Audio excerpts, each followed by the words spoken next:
அப்பொழுது பூதாகரமாக இருக்கக்கூடிய ஒரு பிரச்சினை ஜித்தாவுக்கான கன்சல் ஜெனரல்.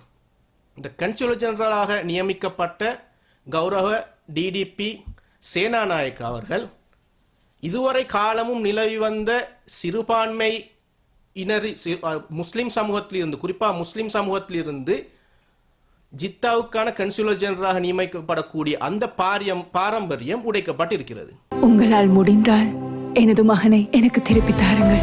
அம்மாக்கள் அழாத நாட்டிற்காக அகன்று செல். முழு நாடுமே ஒன்றாக தேசிய செயற்பாடு.